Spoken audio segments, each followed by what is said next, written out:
आप सभी लोगों का हमारे YouTube चैनल में स्वागत है।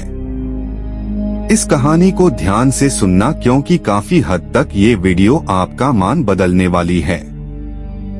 एक बार एक युवक जंगल के वृक्ष पर मुक्के मार रहा था।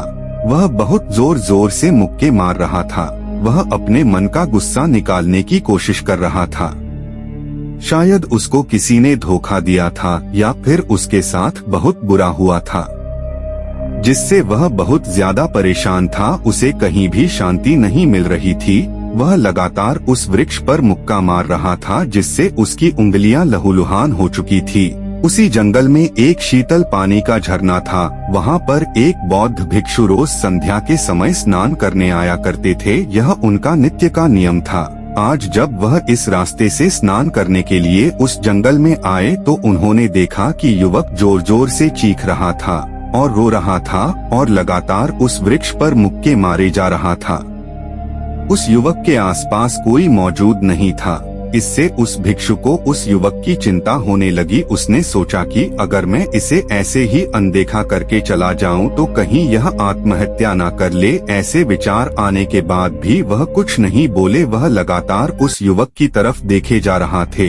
कुछ देर तक तो उस युवक ने उस भिक्षु को नजरअंदाज किया, लेकिन कुछ देर बाद उसे अजीब सा लगने लगा। उसने सोचा, ना तो यह मुझे रोक रहा है और ना ही कुछ कह रहा है, यह तो बस मुझे देखे जा रहा है। इसका क्या मतलब है? बहुत अजीब आदमी है। ऐसे ही विचार उस युवक के मन में उठने लगे। जब कुछ देर बाद भी वह भिक्षु कुछ नहीं बोला तो युवक ने अचानक से उस भिक्षु से पूछा कि महाशय, आप अपने रास्ते क्यों नहीं चले जाते? आपको क्या मतलब? आप यहाँ रुककर मुझे देख क्यों रहे हैं? भिक्षु ने बहुत शांत स्वर में कहा कि मैं तुम्हें रोक नहीं रहा हूँ, तुमसे कुछ कह नहीं रहा हूँ, तो मुझसे तुम्हें क्या परेशानी है? मेरी तरह ही यह वृक्ष, पौधे और पक्षी, यह सब तुम्हें तो देख ही रहे हैं। जब इनसे तुम्हें कोई परेशानी नहीं है तो मुझसे क्यों परेशानी है? यह सुनकर और युवक जोर से चीखकर बोला, मुझे सबसे परेशानी है। मैं सबसे नफरत करता हूँ। यहाँ पर सब धोखेबाज, गद्दार लोग रहते हैं। कोई किसी का नहीं होता इस दुनिया में। इस तरह बोलते बोलते वह फूट फूट कर रोने लगा और रोए जा रहा था और भिक्षु उसे देखे जा रहा था। वह भिक्षु उसे चुप कराने की कोशिश भी नहीं कर रहा था। यह बात तो उस युवक को और ज्यादा अजीब लगी। अब रोना बंद करके उस युवक ने सीधे होकर उस भिक्षु से कहा, आप बहुत अजीब आदमी हैं। आपके सामने कोई इंसान रो रहा और आप उसे चुप भी नहीं करा सकते। आपके मन में बिल्कुल भी संवेदना नहीं है। बहुत अजीब और कठोर हृदय वाले साधु हैं। आपको अपने साधु होने पर खेद होना चाहिए। और ऐसे ही ना जाने क्या क्या जली कटी बातें वह युवक उस भिक्षु को सुनाने लगा। कुछ देर बाद जब युवक का गुस्सा निकल चुका तब भिक्षु ने बहुत ही शांत स्वर में कहा कि आज मैं तुम्हें कंधा दे सकता हूँ, तुम्हारे आंसू भी पहुँच सकता हूँ, लेकिन इससे तुम्हारी समस्या का समाधान नहीं होगा। कुछ देर के लिए तुम्हारा मन शांत हो जाएगा। उसके बाद फिर वही जिंदगी, वही लोग जो तुम्हें आज कंधा देने के लिए भी तुम्हारे पास नहीं है। फिर से तुम उसी जिंदगी में लौट जाओगे। कोई तुम्हें धोखा देगा, कोई तुम्हारा फायदा उठाए और तुम अपने मन को ऐसे ही तकलीफ पहुंचाते रहोगे। तो आंसू पोंछने की बजाय तुम्हें मुझसे कुछ ज्ञान की बातें जान लेना चाहिए, जिससे तुम्हें जीवन में कोई भी धोखा ना दे सके, तुम्हारी अच्छाई का कोई भी फायदा ना उठा सके। याद रखना, आंसू पोंछने वाले तो तुम्हें बहुत मिल जाएंगे, लेकिन ध्यान और सही समझ देने वाला कभी कभी कोई इंसान मिलता है। भिक्षु ने उसे बताया कि मैं पास ही के झरने में स्नान करने के लिए जा रहा हूँ। बहुत ही शीतल पानी है वहाँ का। अगर तुम चाहो तो तुम भी मेरे साथ चल सकते हो। यहाँ पर अकेले परेशान होने से अच्छा है कि तुम झरने के शीतल पानी में स्नान करो, जिससे तुम्हारा दिमाग, मन, मस्तिष्क और तुम्हारा शरीर सब कुछ पवित्र हो जाएगा। यह सुनकर वह युवक उस भिक्षु के पीछे पीछे हो लिया। जंगल के बीचों बीच रास्ता झरने की तरफ जाता था। जंगल में सन्नाटा छाया हुआ था। उनके पैरों तले सूखे पत्तों की चरमरा की आवाज पूरे जंगल में गूंज रही थी। आज पूर्णिमा की रात थी और आसमान में चांद अपनी उजली रोशनी उस जंगल में फेंक रहा था। उस रोशनी में दोनों उस झरने की तरफ चले जा रहे थे। रास्ते में चलते चलते उस युवक ने उस भिक्षु से कहा कि महात्मा, आपकी जिंदगी मस्त है, आपको किसी चीज की कोई परेशानी नहीं है।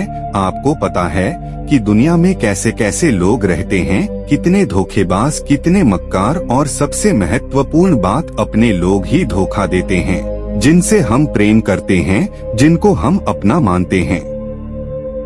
जब उन्हीं से धोखा मिलता है तो कैसा महसूस होता है। कभी कभी तो लगता है कि भोले और दयालु लोगों के लिए यह दुनिया नहीं बनी है, यह धोखेबाज के लिए है, मक्कार के लिए है। वही यहाँ पर फलते फूलते हैं, वही आनंद से जीते हैं, और हमारे जैसे लोग जो दूसरों की सहायता करते हैं, दूसरों को अपना मानते हैं, वह हमेशा जीवन भर दुख में रहते हैं। यही जीवन की सत्यता है और यही संसार है जिसमें हमें रोज घुट घुट कर मरना होता है। गुरुदेव, आपने सही किया, ऐसी जिंदगी को त्याग दिया, पीछे रहने दिया।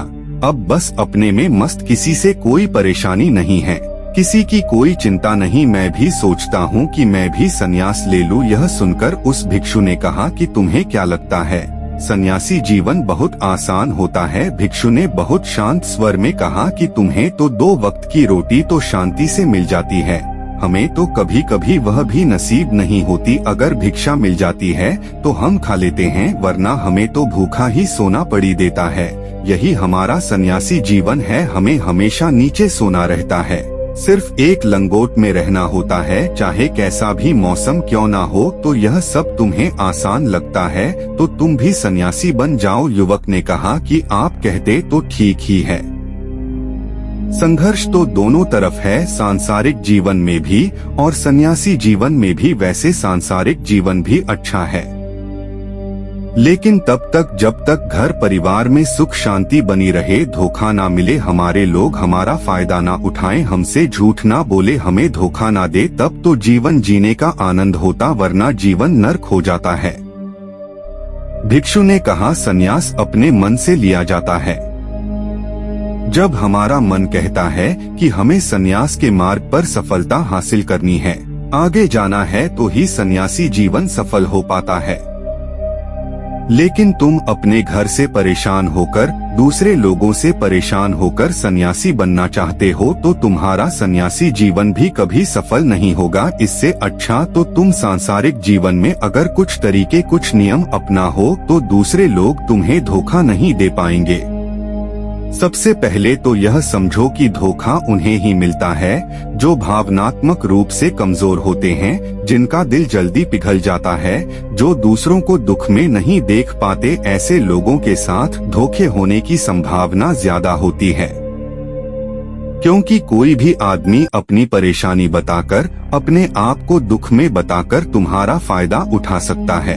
क्या पता वह झूठ बोल रहा हो, वह दुखी होने का अभिनय कर रहा हो, लेकिन आपको तो सच ही लगेगा, और उसके कुछ समय बाद आपको पता चलता है कि आपके साथ धोखा हो गया। उसके बाद आपका मन अंदर से टूट जाता है। इसीलिए सबसे पहली बात ध्यान रखना कि किसी भी व्यक्ति को यह एहसास मत होने दो कि तुम भावनात्मक रूप से कमजोर हो, अंदर से तुम्हारा दिल नरम है। अगर उन्हें यह कमजोरी आपकी पता चल गई तो वह कोई ना कोई जाल रचकर आपका फायदा उठाने की जरूर कोशिश करेंगे। चाहे आप अंदर से संवेदनशील हो, दूसरों की मदद करने वाले हो, लेकिन किसी को एहसास मत होने दो। ऊपर से कठोर बने रहो। जब लोगों को लगेगा कि इससे कुछ बोलने का फायदा ही नहीं है, यह आदमी कठोर है, नहीं पिघलेगा, तो खुद वह लोग जो झूठे हैं वह आपके पास आएंगे ही नहीं, वह उन्हें चुनेंगे जो उनके आसान शिकार होंगे। दूसरी बात यह है कि हम बहुत जल्दी दूसरों पर विश्वास कर लेते हैं, और हमारी जल्दी विश्वास करने की आदत ही हमें हानि पहुंचाती है। 2 दिन तुम्हें किसी से मिले हुए नहीं होते हैं और तुम एक दूसरे के हो जाते हो, एक दूसरे पर पूरा भरोसा करने लग जाते हो, और यह भरोसा तीसरे दिन टूट भी जाता है, और फिर तुम्हें धोखा मिलता है, और फिर तुम परेशान होते हो। इसीलिए समय दो। किसी भी चीज को, किसी भी रिश्ते को आगे ले जाने के लिए समय की जरूरत होती है। समय के साथ तुम्हें सामने वाले इंसान की अच्छाई और बुराई पता चलती है, तब तुम्हें पूर्ण रूप से पता चलता है कि इंसान वास्तव में कैसा है, अच्छा है या बुरा है, और वह कुछ समय देने के बाद ही होता है। इसीलिए जल्दी किसी पर विश्वास मत करो। तीसरा तरीका समझने के लिए तुम्हें ऐसे लोगों को समझना होगा जो दूसरों की चापलूसी करते रहते हैं। कुछ लोगों की आदत होती है चापलूसी करने की, आपके सामने आपकी तारीफ करेंगे या आपके बारे में अच्छा अच्छा बोलेंगे और आपको लगेगा कि यह इंसान कितने अच्छे हैं, मुझसे कितना प्यार करते हैं, लेकिन वास्तव में उनकी वह चापलूसी एक जाल होती है ताकि वह आपका दिल जीत सके। और उनको चापलूसी करने का मौका तभी मिलता है जब आप दिखावा करते हैं।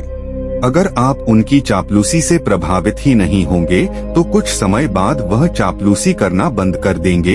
इसीलिए किसी के सामने दिखावा मत करो, वरना आप तो आकर्षण के केंद्र बन जाते हो। लोगों को लगता है कि शायद इसके पास बहुत ज्यादा धन संपदा है, इसीलिए इतना दिखावा कर रहा है, और इसी वजह से जो लोग आपका फायदा उठाना चाहेंगे वह आपके करीब आने की कोशिश करेंगे, आपसे चापलूसी करने की कोशिश करेंगे।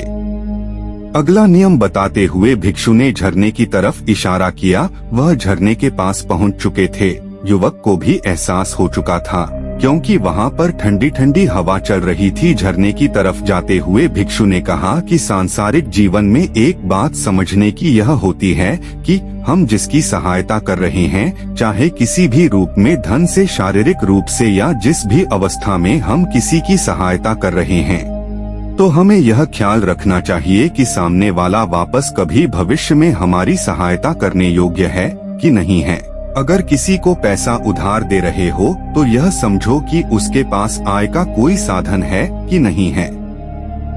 कल भविष्य में वह तुम्हें वापस कर पाएगा कि नहीं कर पाएगा। अगर वह नहीं करेगा तो तुम्हें तकलीफ होगी, तुम्हें दुख होगा। ऐसे तो इंसान करुणा बस भिखारियों को भीख देता है, लेकिन वह गलत नहीं है, क्योंकि जो भी पैसा अपने सामने वाले को दिया है उससे आपके ऊपर कोई ज्यादा प्रभाव नहीं डालेगा अगर वह आपको वापस भी नहीं लौटाए। तो अगर किसी ऐसे इंसान को पैसा देना है जो कभी वापस नहीं लौटा पाएगा तो उतना ही दे चाहिए जिससे तुम्हारे ऊपर ज्यादा दबाव ना बने। अगर वह वापस भी ना कर सके तो तुम्हें दुख ना पहुँचे। अब तक वह दोनों झरने पर पहुँच चुके थे। दोनों ने अपने वस्त्र उतारकर उस झरने के शीतल पानी में कूद गए। पानी ठंडा था। उन दोनों की सारी थकान और उदासी पल भर में ही दूर हो गई। स्नान कर लेने के बाद दोनों उस झरने के सामने एक वृक्ष के नीचे बैठकर बातें करने लगे। भिक्षु ने उसे आगे समझाते हुए कहा कि शुरुआत में लोगों को नजरअंदाज करना सीखो। जब तुम किसी को शुरुआत में नजरअंदाज करते हो तो जो भी लोग किसी लालच की वजह से तुम्हारे पास चिपक रहे थे उनकी छटनी हो जाएगी। जब तुम उनको नजरअंदाज करोगे तब एक दो बार लोग तुम्हारे पास आने की कोशिश करेंगे, उसके बाद वह तुमसे दूरियां बना लेंगे। और जो आदमी तुम्हारी इंसानियत, तुम्हारी अच्छाई देखकर तुम्हारे पास आएगा वह नजरअंदाज करने के बावजूद भी तुम्हारे करीब ही बना रहेगा। और यही तो एक सच्चे इंसान की पहचान होती है। जो हमारे अपने होते हैं उनसे हम तकरार भी कर लेते हैं, कला भी कर लेते हैं, उसके बावजूद भी वह हमारी बातों का बुरा नहीं मानते हैं। चाहे कुछ ही समय के लिए वह हमसे नाराज रहे, लेकिन कुछ समय बाद फिर से हम एक हो जाते हैं। और यही तो घर परिवार का मतलब होता है, यही तो अपनों का मतलब होता है। इसीलिए शुरुआत में अनजान लोगों को नजरअंदाज करना सीखो, इग्नोर करना सीखो, ताकि धोखेबाज मक्कार लोग तुम्हारे करीब ही ना आ पाए। अपने इस वार्तालाप को खत्म करते हुए भिक्षु ने अपनी आखिरी और पांचवी बात बताते हुए कहा कि यह आखिरी सीख सबसे ज्यादा महत्वपूर्ण है। सब कुछ होने बाद भी तुम्हें धोखे मिल सकते हैं, लेकिन तुम अगर अपने आँख और कान और अपना दिमाग खोलकर रखते हो, अगर तुम होश में रहोगे, ध्यान करोगे, तो तुम्हें इंसान की आंखें देखते ही समझ में आ जाएगा कि उसे तुमसे क्या चाहिए। तुम उसकी इच्छा और उसका स्वभाव उसकी आंखों में ही देख सकते हो। लोगों की आंखों में, उनकी वाणी में, उनके स्वभाव में उनका सब कुछ दिखाई देता है। बस हम ही अपनी आंखें मूंद कर रहते हैं। दूसरे लोगों से जानो, उसके रिश्तेदारों से जानो, उसके परिवार वालों से जानो कि वह इंसान कैसा है, दूसरों के साथ उसका व्यवहार कैसा है, उसकी जांच करो, तब किसी पर विश्वास करो। ऐसे ही किसी पर विश्वास मत कर लेना। अगर तुम किसी के साथ लंबे समय तक भरोसा करना चाहते हो, किसी के साथ कोई संबंध बनाना चाहते हो और कोई दोस्ती करना चाहते हो या किसी की मदद करना चाहते हो, तो इन सभी परिस्थितियों के बारे में तुम्हें जरूर पता होना चाहिए कि दूसरे लोग उस इंसान के बारे में क्या सोच रखते हैं। इसके बाद तुम जीवन में कभी भी धोखा नहीं खाओगे और तुम्हें कभी भी धोखे की वजह से पछताना नहीं होगा। इसी तरह की बातें करते हुए भिक्षु और वह युवक दोनों जंगल से बाहर आ गए और अपने अपने घर को चले गए। दोस्तों, इसी तरह और भी मोटिवेशनल वीडियो देखने के लिए आप हमारे चैनल को लाइक करें, शेयर करें और बेल नोटिफिकेशन को ऑल पर सेलेक्ट जरूर करें। धन्यवाद।